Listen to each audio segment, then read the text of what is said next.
Hi everyone welcome to Telugu crypto బడి and ఈరోజు మన మార్కెట్ సిచ్యుయేషన్ ఎలా ఉంది అలానే కొన్ని మేజర్ క్రిప్టో న్యూస్ అయితే ఉన్నాయి యూఎస్లో వాటి గురించి వీడియోలో డిస్కస్ చేద్దాము.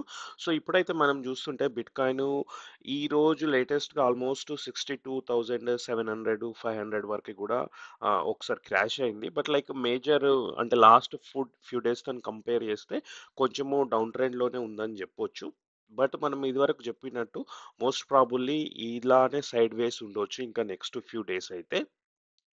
బట్ మనకు మేజర్గా రికవరీ అవుతున్న సెక్టార్స్ ఏంటి అంటే ఈ లాస్ట్ ఫ్యూ డేస్లో ఈవెన్ లాస్ట్ వీక్ నుంచి ఇప్పటి వరకు ఎక్కువగా అయితే మనకి మూమెంటం అప్వర్డ్స్ మూమెంటం ఉన్నవైతే మీమ్ కాయిన్స్ అని చెప్పుకోవచ్చు. అలానే ఆర్డబ్ల్యూఏ ప్లస్ ఏఐ నారేటివ్స్, ఈ త్రీ నారేటివ్స్ అయితే మనకి కొంచెము అప్ ట్రెండ్లో ఉన్నాయి. అలానే డీసెంట్రలైజ్డ్ ఫిజికల్ ఇన్ఫ్రాస్ట్రక్చర్ అని ఒక కొత్త నేరేటివ్ మనకి ఈ బుల్ రన్లో బాగా పాపులర్ అవుతుంది. సో డీప్ ఇన్ కేటగిరీకి చెందినవే ఇప్పుడు ఈ టోకెన్స్ కానీ షాడో కానీ ఐజ్ అలానే ఫైల్ కాయిన్. సో ఇలాంటివన్నీ కొన్ని అయితే మనకు ఈ four narratives DePIN, AI, meme coins, so ఇవి అయితే మనకి బాగా అప్వర్డ్ ట్రెండ్లోనే ఉన్నాయి. అలానే RWA, so real world assets అని చెప్పేసి. సో మీరేమన్నా ఇన్వెస్ట్మెంట్ పర్పస్ మీరు కొత్త కాయిన్స్ రీసెర్చ్ చేసినా ఈ ఫోర్ నారేటివ్స్కి స్టిక్ కావడం బెటర్. ఎందుకంటే ఎప్పుడైనా మనము ఫండమెంటల్స్ అవన్నీ ఎన్ని చూసుకున్నా కూడా మార్కెట్ మూవ్మెంట్ ఎలా ఉందో కూడా చూడాలి. సో వాటి సైడ్ అయితే మార్కెట్ మూవ్మెంట్ ఇప్పుడైతే ఉంది. సో నెక్స్ట్ ఇంకా మేజర్ న్యూస్ వచ్చేసి యుఎస్లో గ్యారీ గెన్స్లర్, సో మనకు ఎస్ఈసి చైర్మన్ ఉన్నాడు కదా, సో తను ఒక టీవీ ఇంటర్వ్యూలో పార్టిసిపేట్ చేస్తూ ఏం చెప్పాడంటే యాక్చువల్గా వాళ్ళు ఎక్కువగా క్రిప్టో, ఇప్పుడు వాళ్ళు మానిటర్ చేసే ఓవరాల్ మార్కెట్లో క్రిప్టో అనేది చాలా తక్కువ సైజ్ మార్కెట్. బట్ ప్రాబ్లం ఏంటంటే క్రిప్టోలో ఈ వీళ్ళెవరు రెగ్యులేషన్స్ ఫాలో కావట్లేదు. చాలా స్కామ్స్ అవన్నీ ఉన్నాయి కాబట్టి మేము ఎక్కువగా ఈ కేసెస్ కానీ ఇవి కానీ ఎక్కువ స్క్రూటినైజ్ చేయాల్సి వస్తుంది అనేది అయితే ఒక టీవీ షోలో చెప్పడం జరిగింది. ఒక రకంగా ఆలోచిస్తే మేబీ అది కూడా కరెక్ట్. ఎందుకంటే మళ్ళీ మనం ఏదన్నా ఇప్పుడు లాస్ట్ ఇయర్ ఎఫ్టీఎక్స్ కానీ టెరాలూనా కొలాప్స్ అయిన తర్వాత చాలామంది ఎస్ఈసిని కూడా బ్లేమ్ చేశారు. సో ఇప్పుడు ఏంటంటే ఒక్కొక్కసారి మేబీ వీళ్ళు స్ట్రిక్ట్గా ఉంటే ఈ విధంగా బాగా స్ట్రిక్ట్ ఉన్నారనే కామెంట్స్ వస్తుంది. అలానే ఒకవేళ వీళ్ళు కొంచెం అగ్రెసివ్గా చేస్తుంటే ఆ ఆ విధంగా కూడా కొంచెం బ్లేమ్ గేమ్ తీసుకోవాల్సి వస్తుంది. సో రెండు విధాలుగా బట్ అట్లీస్ట్ గవర్నమెంట్ ఏజెన్సీస్ అన్నది రెండు బ్యాలెన్స్ చేసుకొని వర్క్ చేయాలి. అలానే ఇంకొకటి న్యూస్ ఏంటంటే రాబిన్హుడ్ యాప్, ఇది రాబిన్హుడ్ అనేది యుఎస్లో one of the very big stock broking app అన్నట్టు. అంటే ఇప్పుడు మామూలుగా మన ఇండియాలో జీరోదా ఎలానో అక్కడ చాలా పెద్ద యాప్. బట్ వీళ్ళు ఏం చేస్తున్నారంటే రీసెంట్గా కొన్ని క్రిప్టో టోకెన్స్ కూడా బై అండ్ సెల్ స్టార్ట్ చేశారు.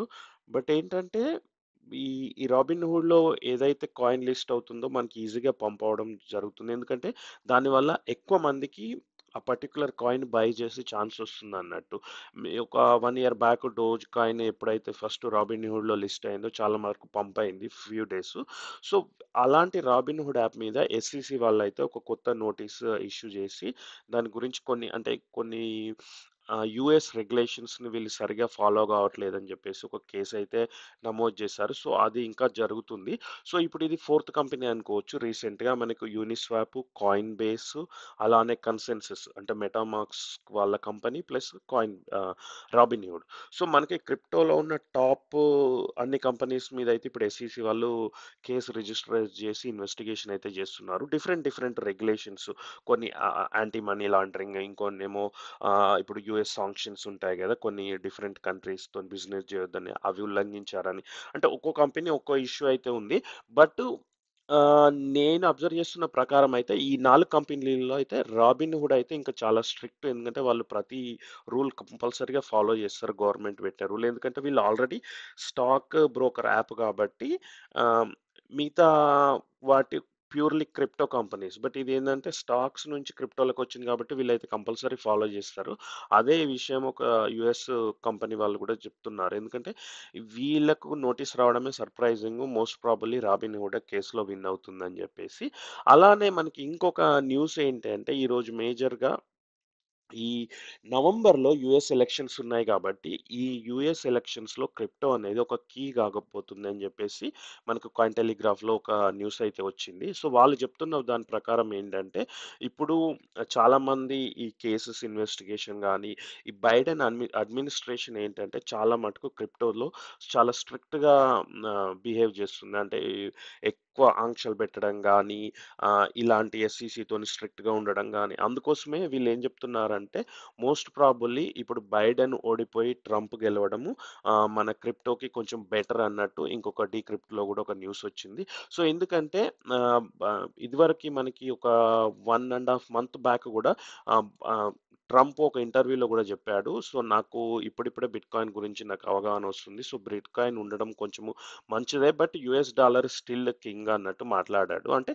కంపల్సరీ బిట్‌కాయిన్‌ని తీసి పడేయలేదు. బట్ మేబీ కొంతవరకు మేము అలౌ చేస్తాము అన్నట్టయితే మాట్లాడాడు. సో, దానివల్ల ఇప్పుడున్న మెజారిటీ ఆఫ్ ద ఫీలింగ్ ఏంటంటే యూఎస్ క్రిప్టో ఇండస్ట్రీలో కొంచెము ట్రంప్ వస్తే అడ్వాంటేజ్ అన్నట్టయితే మాట్లాడుతున్నారు. సో, ఇది మనకి సో, ఇదివరకు చాలా వీడియోలో చెప్పినట్టయితే ఈ ఎలక్షన్ ఇంపాక్ట్ క్రిప్టోలో ఉంటుంది. దాంతో పాటు మీకు ఎలక్షన్స్ రిలేటెడ్ మీమ్ కాయిన్స్ కూడా మనకి కొంచెము ఆహ్, గుడ్ రిటర్న్స్ ఇచ్చే ఛాన్సెస్ అయితే ఉన్నాయి. బట్ ఏంటంటే ఇంతకుముందే చూసాను ఈ జో బిడెన్ అలానే డొనాల్డ్ ట్రంప్ మీమ్ కాయిన్స్ అయితే ఈరోజు డంప్ అయ్యాయి కొంచెము.